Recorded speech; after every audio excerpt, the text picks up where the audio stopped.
house. You alone, of all the Jews will escape. For if you remain silent at this time, relief and deliverance for the Jews will arise from another place. But you and your father's family will perish. And who knows but that you have come to your royal position for such a time as this. Verse 15. Then Esther sent this reply to Mordecai. And I'll give you background and characters and all that, because we're going to understand. We're going to understand what our charge is when this is over. Verse 15. Then Esther sent this reply to Mordecai. Go gather together all the Jews who are in Susa and fast for me. Do not eat or drink for 3 days, nights or days. And my attendants will fast as you do. When this is done, I will go to the king, even though it is against the law. And if I perish, I perish. That's Esther standing strong in that moment. So, what I had to do is to break this down again, because I'm simple, and I break it down to some dividing, lowest common denominator. So I said, okay, here's the easy way to do it. We're going to break it down to the who, what, when, where, and why. Okay? So I'm gonna walk us through up to this point to which our scriptures are taken from. Okay? And give you the history of what's taking place and what's going on. And we're going to have a good time. Because it's important that one of the struggles that I used to have was when I would read scripture, and particularly the Old Testament. I didn't know how to make it relate to today. Because they had some customs and some stuff going on. I don't understand that. I don't know if I'm supposed to do that, Jesus. I don't know. But then, a teacher of mine said it simplest. You got to make it live and relevant for you today. The Bible is what it was when it was written. Same message, and it's going to stand the same as it did then. It does now. In 2024, it's going to be there in 2030, 78, and all the rest of the years, because it's his word. But to apply it, you got to understand it. So this is what's going on. So this is what is taking place in chapters 1, 2, 3, and then bringing us up to 4. So Esther, along with her cousin and adopted father, Mordecai. Now, if my pronunciations of the words may be of the names, maybe a tad different than what the King James Version is, but that's okay. I'm doing the best I can. So Mordecai was Esther's adoptive father and cousin. See, what happened was they were exiled from Jerusalem by a Babylonian king named Nebuchadnezzar. Y'all remember him? Y'all heard his name before, right? So in this moment, Esther and Mordecai are Jews dwelling in a foreign land, citadel of Susa, under the leadership of King Xerxes. Now, that's how the pronunciation I got, but I'm going to make it easy. I'm going to call him King X, because that's what it starts with in my Bible, isn't it? So I'm going to break it down for you. So King X, right? So the Jews' customs are not practiced among the majority. Now remember, they were taken, and you know that a lot of the history, y'all been in Sunday school, and my sister was a Sunday school teacher, so I know y'all know some of this. The Jews have been a target of battle for a very long time. And you know why it's relevant today as it is then? Because who's in war now? Okay? Ain't going okay? So, giving you an example. The Bible is true, real. And if we read it, Revelations tell us we're going to see the things to come. right? So we living in that time right now. So they're Jewish and they're in this land and they're trying to just get along and live and do the right thing.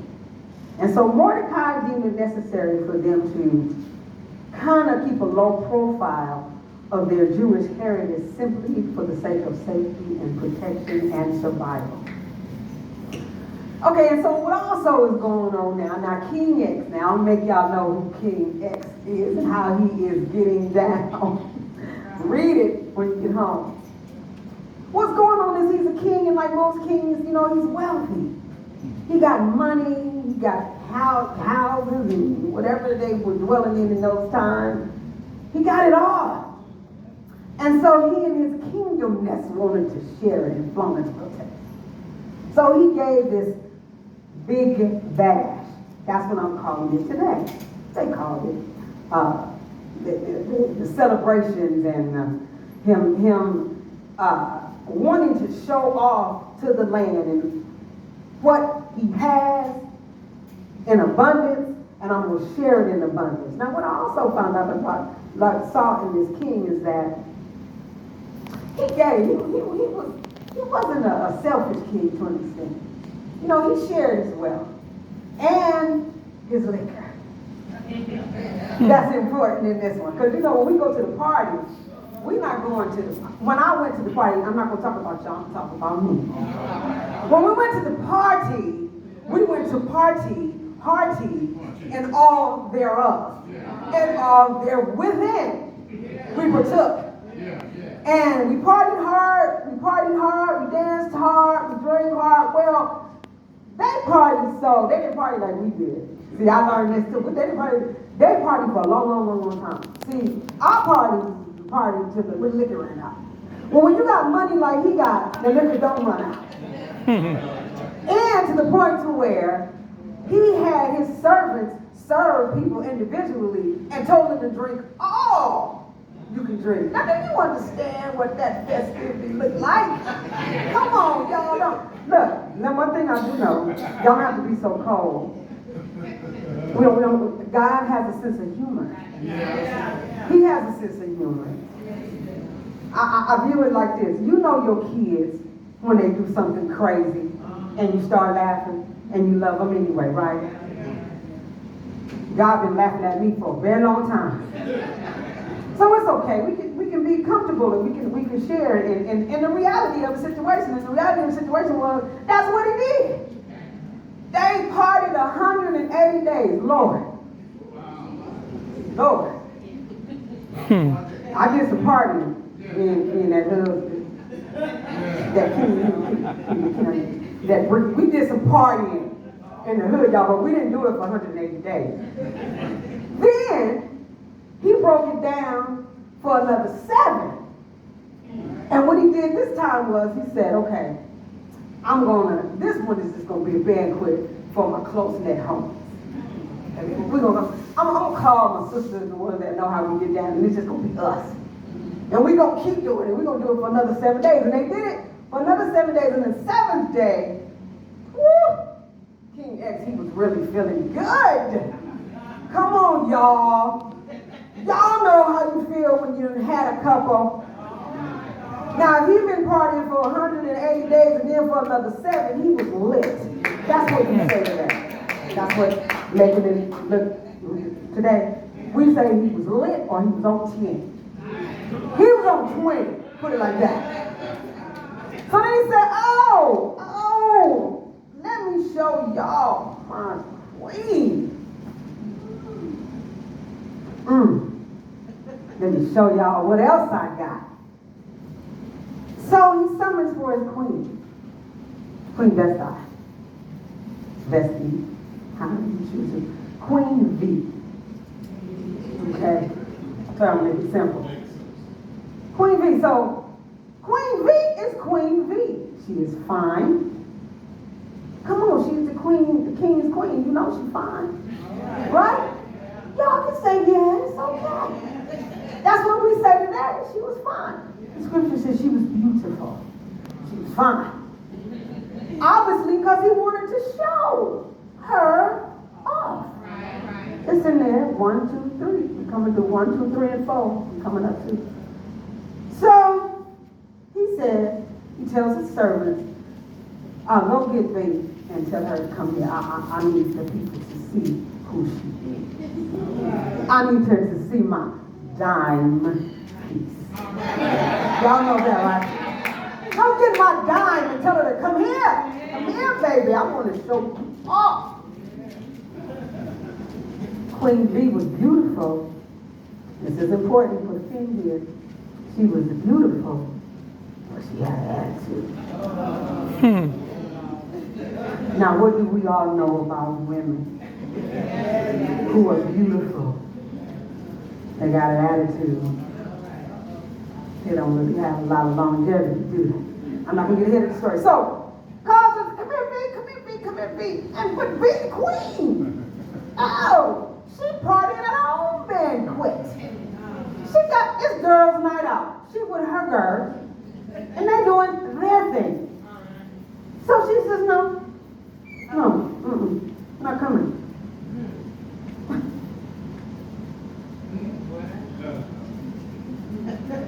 But remember, King, he lit. So we don't really get the situation that went down until he sober up. We going on down. We keep on going. So, it's the next day. Now, she didn't come. She said, no, I'm not coming. That wasn't a good look. Now, you can obviously tell that that's not going to end well for her, right? Okay, I'm not going to get her shirt. Okay. So then he waits and gets it together, and he reminiscing. You know how after we done woke up after last night, you know how we wake up after Friday night on Saturday morning, what really went down? What really took place? Did she really do that to me? No. See, these behaviors, they don't work, especially towards the king, right?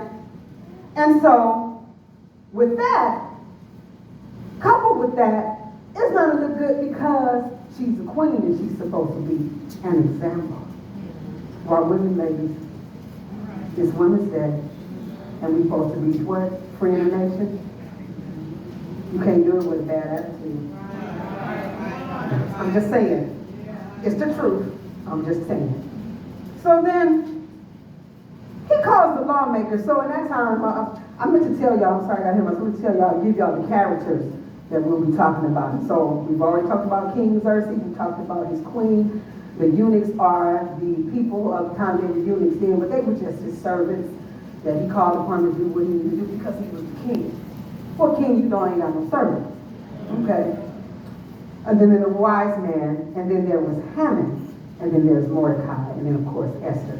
So he calls the king's men, his wise men together, and I would say, in using my imagination, what it would look like today is those when you go for a consult, you go to your lawyers, when you don't want to get sued for doing the wrong thing, and you want your laws, the right laws, and you want them to be effective and understood, you go to those who know how to write these orders or decrees. And so these are the wise men. So he called the wise men together and they said, look here, it wasn't wise for you to let that go. What Queen V did was completely disrespectful. And so her, being a queen, having people look upon her, and supposedly being an example, that ain't a good look. Because you know what's going to go out throughout the land? Everybody now going to be sassed in their husband. Nobody is going to want to obey. Because what they going to say? What they going to say? The queen, come here and wife, I need you to come do this. I'm over here. Ladies, we can't free a nation with that kind of attitude. Okay? Let me tell you something. Tell y'all I was going to be honest. Tell y'all I was going to be transparent. Let me tell you something. when Eddie said, wifey, I need you to do, I don't even know what it is, I'm already gone. Because when you do it in a way that's humble, when you do it, women, when we are asked to do, we got to have the right attitude and the right spirit. We got to save a nation. Okay, so he went to the lawmakers, so the lawmakers that sent out the decree, so these women won't be sassing these men, and so that the men will continue to be the heads of their household. Okay? They sent out this decree. They got it together. He sent them out. They put it in each language. I said, remember, I told you he had to break it down at the very time. He had to put it in everybody's language because this was, Citadel of Susa was in a big province. He's the king of a large land. Okay, so then to make it look right, he king of the United States. How about that?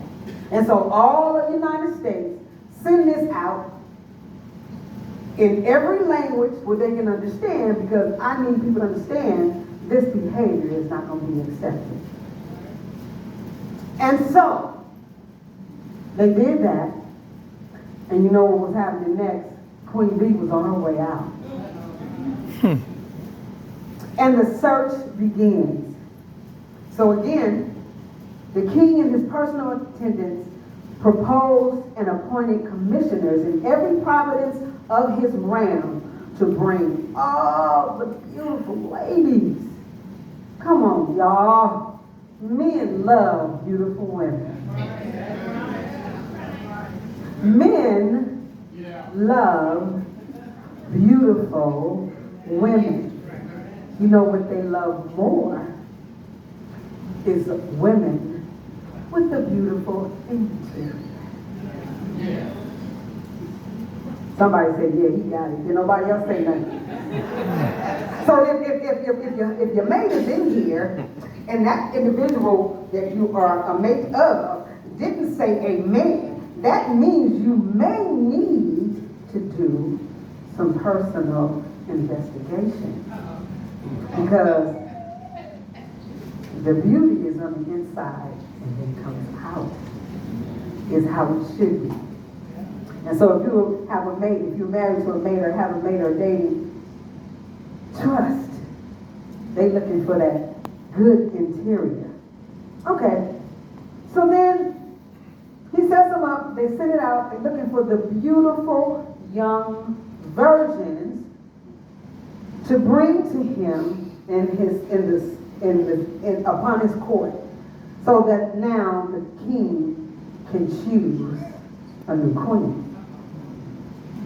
We don't want to get dismissed, y'all. No. We got to free a nation. We got to free a nation. You want to get dismissed. So, what also would take place in that time, now I can relate to this part too, in a sense. So what also took place in this time was the beauty regimens that the women had to undergo before they were presented to the king. Let me tell you something, ladies. You think you've been in that beauty shop for 2, 12, 6 hours, and you've been in the spa, getting your nails and toes done 3 or 4 hours. This took months. Their regiment to be ready for the king took months, and it was extensive. And the king used persons, servants of his courts to ensure these rituals were carried out. You know what that looked like today? Y'all be on Instagram. The rituals today of the beauty regimen, sometimes when going to see a doctor and getting enhanced in ways that will be pleasing to the eye.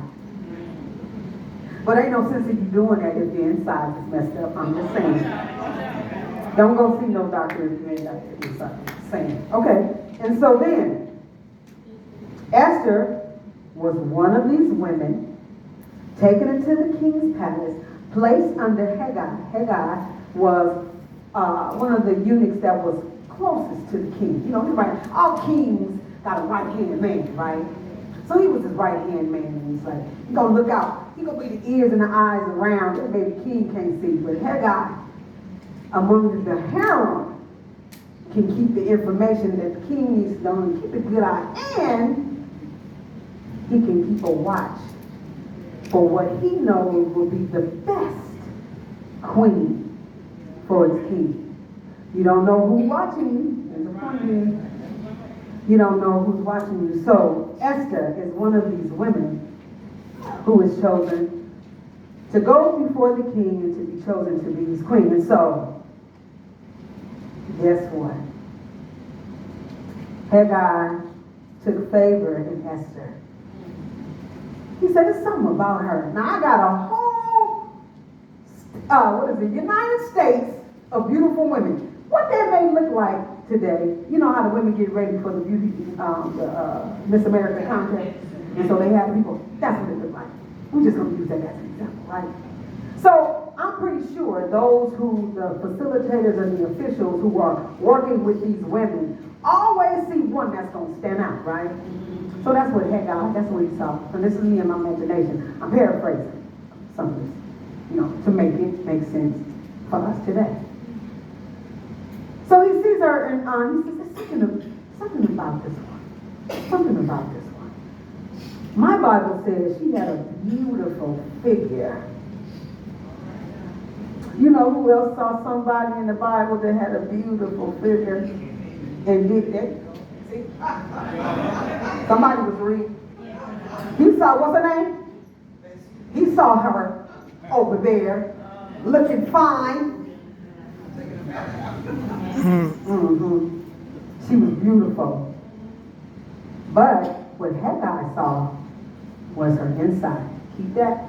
Now he got all these women. It's a whole bunch of women in this United States, y'all. And of course, they're only going to get the most beautiful. Right? Okay. Moving on. So King sees her. I'll tell y'all something else. Eddie saw me. He saw me. He said, yeah. There go my baby. You know, what his name? Charlie Wilson got that song out. Don't act like y'all don't know who Charlie Wilson is. I said, talk to me. I'm making it relevant. I'm making it real. He said, there goes my baby. That's what Eddie did when he saw me. That's the song he sang. He ain't gonna get it now because he's shy, but this is true. This is what he did. So he saw her. That's her. Now it helped that Kenna could put the seal on the deal. Yeah, she good for you, homie. See, King and Eddie, they homie. King Edward, that's my king. Here on earth. King Edward and Kenny Haggai in the court. You know how the men be in the court doing what they do. Y'all know they do it. So he said, once King gave King Edward the seal of approval, it was done. I'm just making y'all laugh. It's good. And so he saw her. That's the one. Yes. So she goes, now that she's the special one, she goes into yet another lengthy beauty regimen. Because now that so he has to choose a few. Y'all know how they do. They have some and then there's the special ones, right? And so he had to choose a few. And so what happens in this process, what this looks like is, they will all have their own appointed time to go and share and be with the king. Okay? Share some time. Have a conversation. You know what we say, he got to put his mask down. Okay. You see, and she gonna see if the macking is cracking. Right? Today's terms, y'all. I'm living in today. This is what we would. Okay. And so this is what's going on. So she spends time with him. And when these women are chosen to be the one to spend some time with him, they are now given the royal treatment, if you will. So Esther, because he saw her and he chose her specifically, set her up in the finest harem that I have here in my palace and give her the best of all things. So she had her servants, she had her great meals, she had everything, and they got her ready for this time to spend and share with the king. And so she, Esther, remember, she's our example and our star here of the characteristic traits